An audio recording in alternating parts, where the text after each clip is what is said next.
Bienvenue à tous et à toutes réunis dans ce temple. Bienvenue aux personnes qui nous suivent ce culte par Zoom. Nous serons en communion de prière avec l'Église protestante unie de France, région parisienne, qui tient ce week-end son synode régional, auquel participe notre pasteur Marie-Pierre Cournot et notre délégué Guillaume Chazelle. Aujourd'hui, 20 novembre, c'est la journée du souvenir trans. Cette journée commémore dans le monde entier les violences subies par les personnes trans en raison de leur transidentité, certaines étant assassinées, d'autres poussées au suicide. Nous prendrons donc dans ce culte un temps pour commémorer, à travers l'exemple des personnes trans, toutes les personnes qui sont violentées ou opprimées à cause de ce qu'elles sont. Ce sera peut-être aussi l'occasion de s'interroger sur ce qui peut pousser, dans certains endroits, à refuser l'accès des églises à ces personnes et à nous interroger sur ce que nous sommes prêts à mettre en place dans cette paroisse pour garantir l'accueil et leur bien-être dans la communauté du Christ. Voici venu le temps de la halte qui nous invite à l'essentiel, sans artifice ni faux semblant pour accueillir la nouveauté. Voici venu le temps du silence qui désencombre nos journées, de l'inutile, du superflu, loin des sécurités toutes faites. Voici venu le temps de la prière qui fait taire notre imagination, qui stoppe les courses folles où nous sommes embarqués. Voici le temps venu d'un dialogue avec celui qui est, qui était et qui vient. Dieu nous donne rendez-vous pour un instant de vérité. Il nous donne sa grâce et sa paix.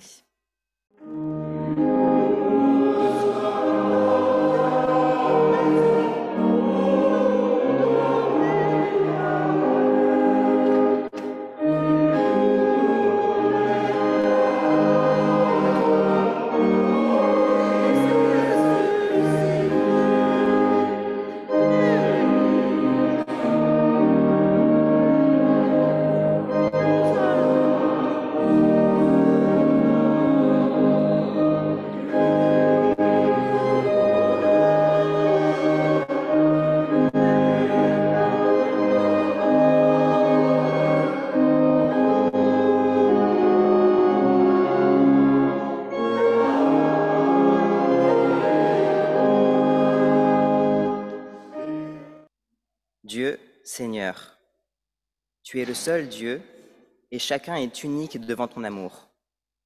Devant toi, il n'y a ni majorité ni minorité, il n'y a que ceux que tu appelles, que tu choisis, que tu sauves.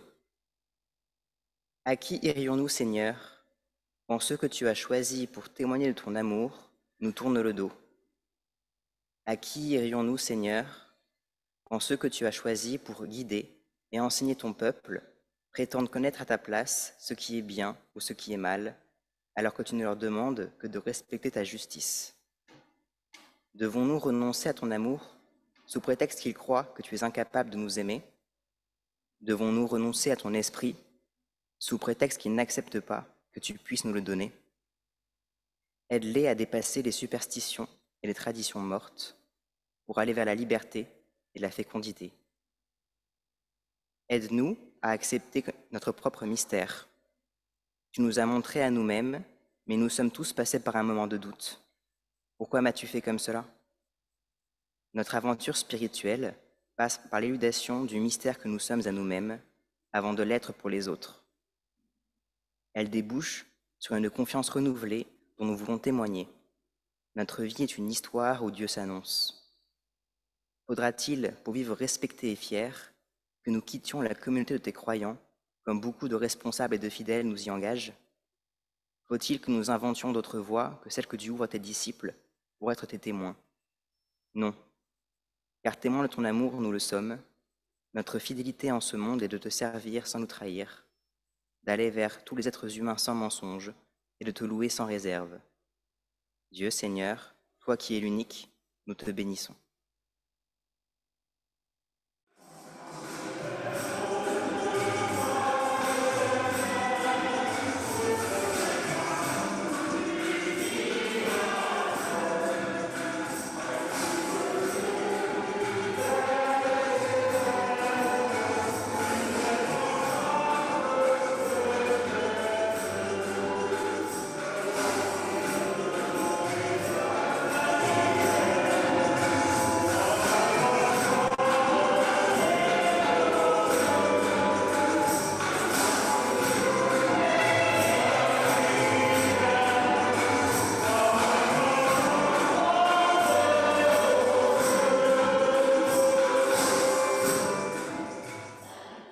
Nous faisons silence pour nous présenter devant Dieu tels que nous sommes et lui dire ce que nous pouvons dire à personne d'autre. Éternel notre Dieu, nous reconnaissons que nous ne sommes pas à la hauteur de l'espérance que tu formes pour nous. Cela ne date pas d'aujourd'hui. Nous ne cessons de manquer nos rendez-vous avec notre vocation profonde, ramenant notre vie à n'être que l'ombre d'elle-même. Mais nous avons une vive douleur de cet état de fait. Nous le regrettons et faisons appel à ta grâce pour nous sauver de nos faux pas. Veuille donc avoir pitié de nous, Dieu très bon, qui aime la vie, en nous permettant de renouveler notre existence pour l'amour de Jésus-Christ qui a sauvé notre vie de l'absurde. Accorde-nous aussi de pouvoir renouer les relations brisées avec nos frères et sœurs, afin que nous ayons par eux une meilleure conscience de ce que tu nous permets de vivre et que nous sachions mieux rendre le monde plus juste, plus agréable, par Jésus-Christ, celui qui avait les paroles de vérité et de liberté. Amen. Et pour recevoir le pardon, nous nous levons.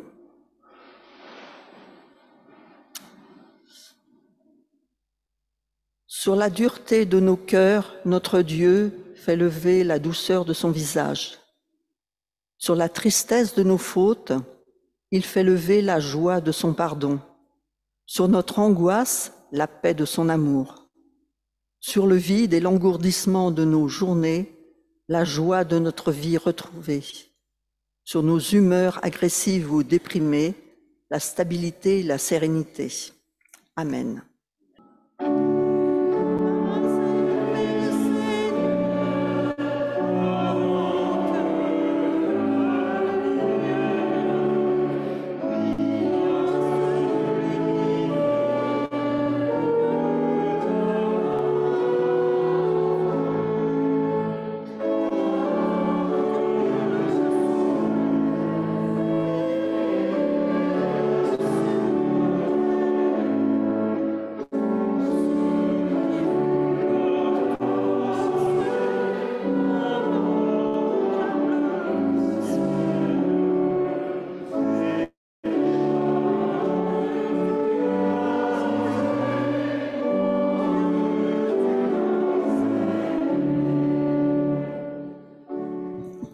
Nous prions.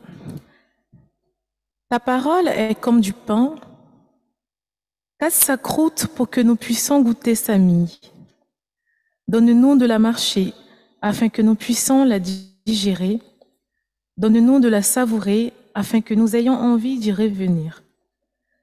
Donne-nous de la partager comme le pain se partage selon le goût et l'appétit de chacun. Ta parole est aussi ordinaire et aussi essentielle que le pain. Ta parole est le vrai pain descendu du ciel pour notre nourriture. Amen.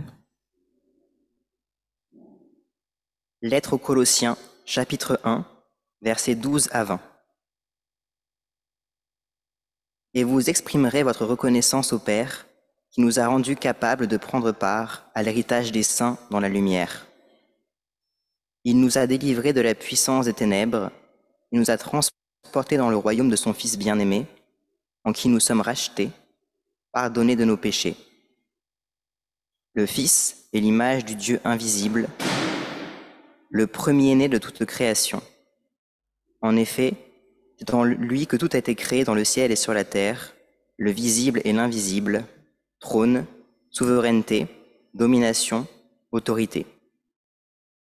Tout a été créé par lui et pour lui. Il existe avant toute chose et tout subsiste en lui. Il est la tête du corps qu'est l'Église.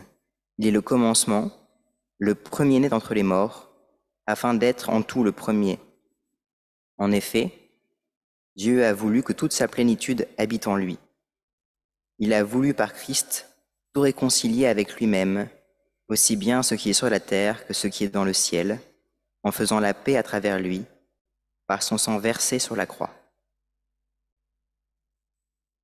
Ainsi, Dieu nous a délivrés de la puissance des ténèbres et nous a transportés dans le royaume de son Fils bien-aimé. Ainsi, il nous a rendus capables de prendre part à l'héritage des saints dans la lumière. Quelles sont belles ces paroles, qu'elles sont rassurantes et libératrices. Les ténèbres sont vaincues et le royaume de Dieu est là.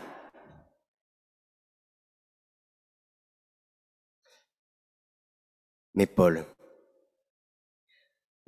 qu'es-tu réellement en train de nous dire? Aussi belles soient ces paroles, qu'elles sont difficiles à croire. Sommes-nous dans le royaume de Dieu? Est-ce cela, le royaume de Dieu?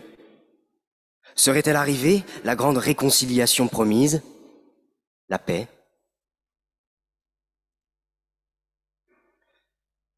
Reprenons les paroles de l'apôtre. Paul nous affirme que nous sommes bien délivrés de la puissance des ténèbres. Il nous affirme ensuite que tout sur terre a été créé par et pour Dieu. Tout lui est donc soumis. Ainsi, nous serions libérés des ténèbres, puisque tout obéit à Dieu, et que Dieu est l'antithèse du mal. Paul précise même sa pensée. En effet, c'est en lui que tout a été créé, dans le ciel et sur la terre, le visible et l'invisible, trône, souveraineté, domination, autorité. Tout a été créé par et pour lui, nous dit le verset 16. Ah. Je ne sais pas pour vous, mais ce n'est pas exactement ce que j'attendais, ni ce que je comprenais du monde et du royaume de Dieu. En effet, dans le monde qui est le nôtre, ni les trônes, ni les autorités, et encore moins les dominations, ne sont parvenus à incarner une forme de libération. Ceux qui détiennent le pouvoir en cherchent toujours plus. Ceux qui dominent continuent de dominer. Et nous avons, bien au contraire, tendance à lutter contre cette réalité. Nous avons, par exemple, tendance à lutter contre les formes de domination. Ces luttes sont d'ailleurs souvent légitimes, parfois sanglantes et terribles. Nous sommes aujourd'hui le 20 novembre, le jour du souvenir trans. On peut donc penser ici à nos frères et sœurs transgenres qui, chaque année, comptent leurs morts, 327, et qui semblent empêtrés dans une lutte interminable pour enfin se libérer de la domination et de la violence. Et les exemples ne manquent pas où la domination et la violence font des victimes.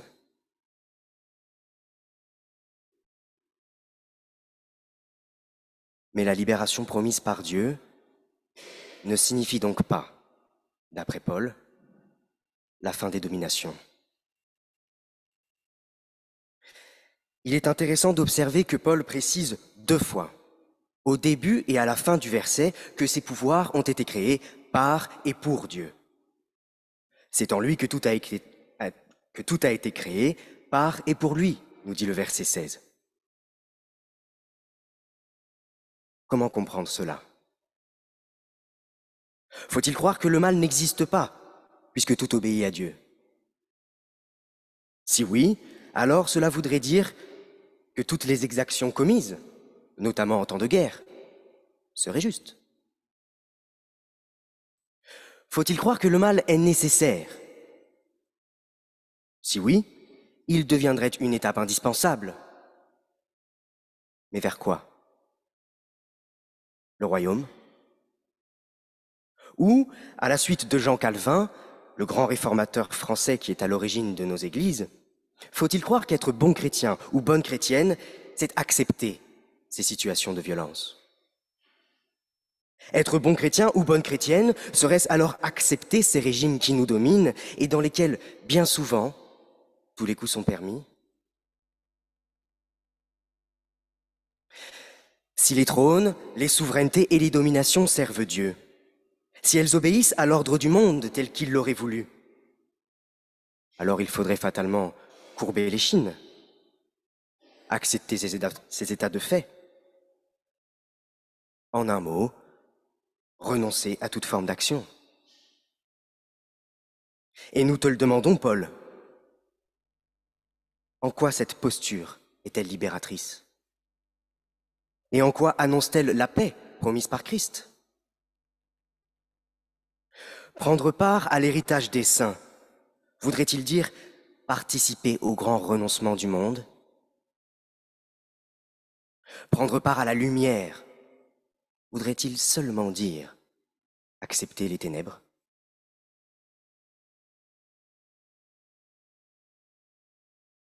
Suis-je le seul à penser, écoute Paul, ça sera sans nous. Nous ne pouvons pas nous y résigner.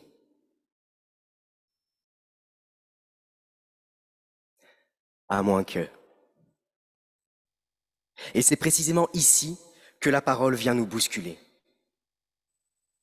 Il existe avant toute chose et tout subsiste en lui, nous dit le verset 17.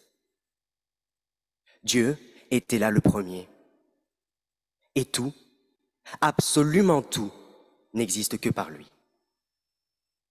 Les trônes, les souverainetés, les dominations, les visibles et les invisibles, tout n'existe que par lui. C'est un renversement total dont nous parle en réalité Paul. Le monde entier appartient à Dieu et c'est cela que nous affirme Paul. Loin de vouloir nier les réalités du monde et les ténèbres qui y habitent, Paul nous rappelle que pourtant, pour Dieu, elles ont déjà été vaincues. En effet, là où un pouvoir se trouve subordonné à un autre pouvoir, il n'est plus si menaçant. Là où une domination est elle-même dominée, elle perd de son essence. Certes, ces paroles peuvent sembler bien simples. Savoir que notre geôlier est lui aussi dans le règne de Dieu est une bien maigre consolation par rapport à notre situation. Et nous pourrions nous demander, avec raison, mais qu'est-ce que cela change? Tout. Paul nous dit que cela change tout. Comprenons-nous bien. Rien dans ce texte biblique ne vient remettre en question la légitimité des angoisses humaines face au monde. Rien dans le texte n'exige de l'être humain un effort quelconque pour mériter d'être arraché aux ténèbres. Dieu ne nous demande pas de dire, face aux épreuves que nous rencontrons, « Tant pis, Dieu est souverain, les ténèbres ont déjà perdu, apparemment. » Non. Dieu n'attend même pas que nous fassions un pas vers lui. Il n'espère pas que les êtres humains fuient leur monde pour le rejoindre dans un royaume fort, fort lointain. Non. Il n'est pas question de cela. Il n'est pas question de fuir le monde pour trouver le royaume de Dieu. Il n'est pas question, comme le disait Nicodème à Jésus dans l'évangile de Jean, de retourner dans le ventre de son parent pour naître à nouveau. Car Dieu nous a trouvés dans le monde. Dieu nous a trouvés dans ce monde.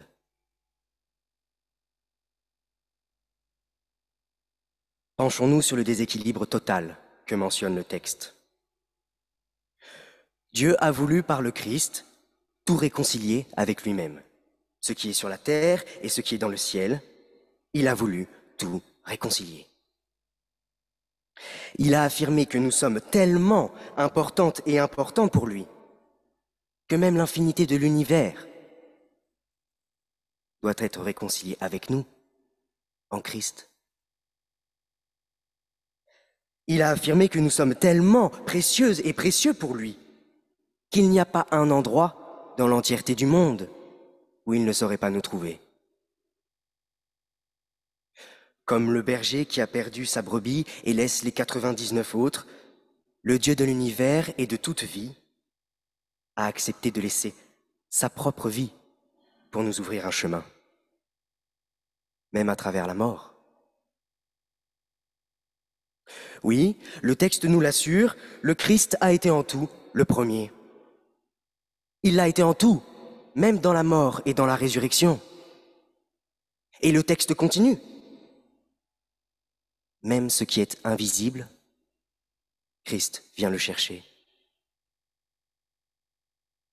Même ce que nous n'avons jamais vu et que nous ne verrons jamais, Christ vient le chercher.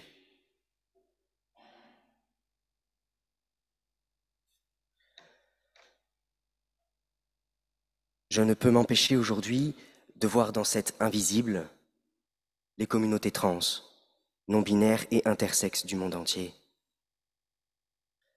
Frères, sœurs, à Delphes,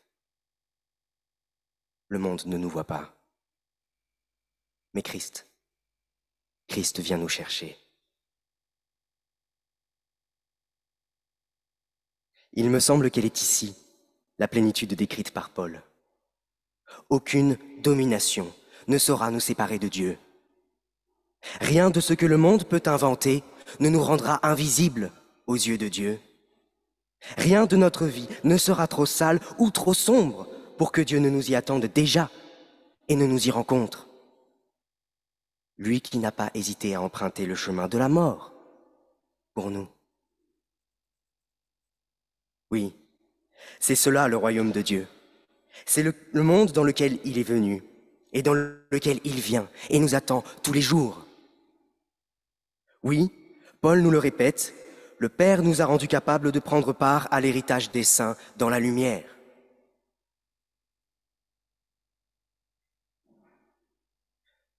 Dans le texte grec, les verbes de ces versets sont conjugués à un temps qui n'existe pas en français, l'aoriste.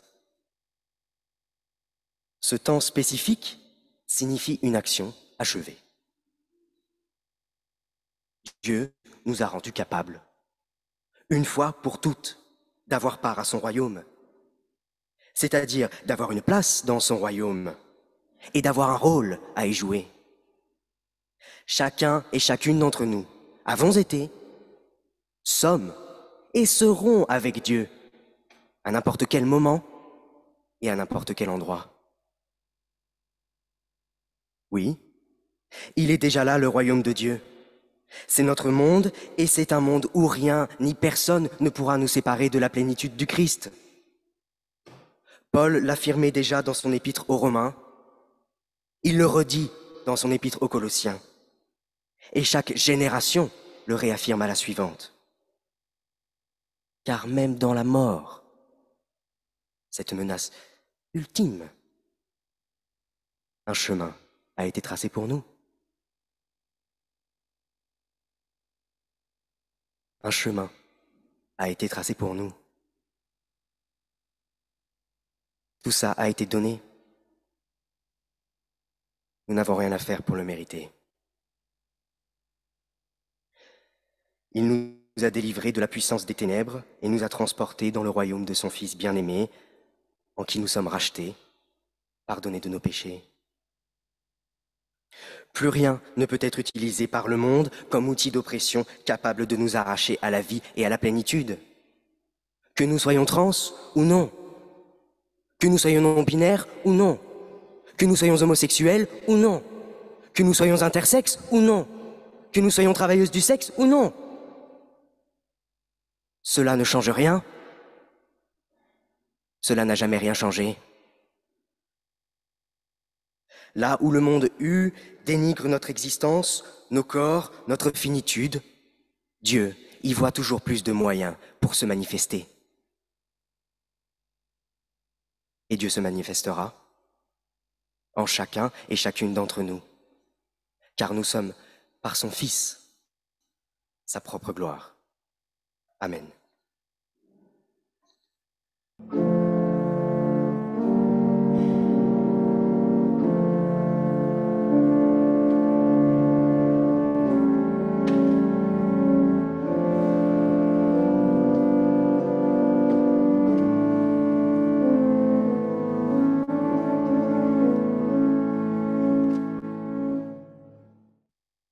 C'est le moment de la prière d'intercession. Seigneur, en ce jour de commémoration, nous te confions les personnes transgenres, les personnes intersexes, celles et ceux qui sont non conformes aux catégories binaires de sexe et de genre, que nous considérons trop souvent comme naturelles et infaillibles. Que ta pensée nous accompagne en ce jour triste, où la communauté trans pleure chaque année ses morts dans l'indifférence. Nous te confions aujourd'hui toutes les personnes exclues et oubliées de l'Église.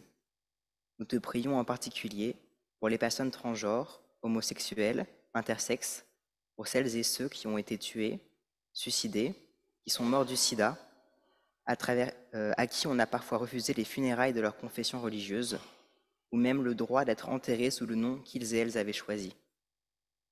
Seigneur, nous te demanderons pardon pour la complicité de l'Église dans le traitement injuste que subissent certains de tes enfants. Nous pleurons avec toi de voir ton message d'amour dévoyé en message d'intolérance. Seigneur, tu ne fais pas d'erreur. Tu nous confies une vie, tu nous offres notre corps en cadeau, et il nous appartient de perpétuer ta création, de venir soi-même pour mieux se consacrer aux autres, pour mieux s'approcher de toi, et la mission de toute une vie. Seigneur, tu es immensément bon, tu es l'amour infini. Nul n'est exclu de ton amour, et nul ne devrait être exclu de ton Église. Tu nous aimes, non pas malgré ce que nous sommes, mais pour ce que nous sommes, dans notre entièreté. Et nous t'aimons, parce que tu nous as aimés le premier. Seigneur, tu accueilles dans ton Église toutes les personnes qui t'appellent. Donne à celles et ceux qui ont peur d'entrer dans ton temple la force de passer les marches du perron. Accorde à celles et ceux qui prient seuls chez eux une communauté pour partager leur foi. Ô Seigneur, on t'appelle notre mère, notre père ou d'un autre nom. Par cette prière, nous te confions aussi toutes les personnes marginalisées, oppressées et discriminées à travers le monde. Amen.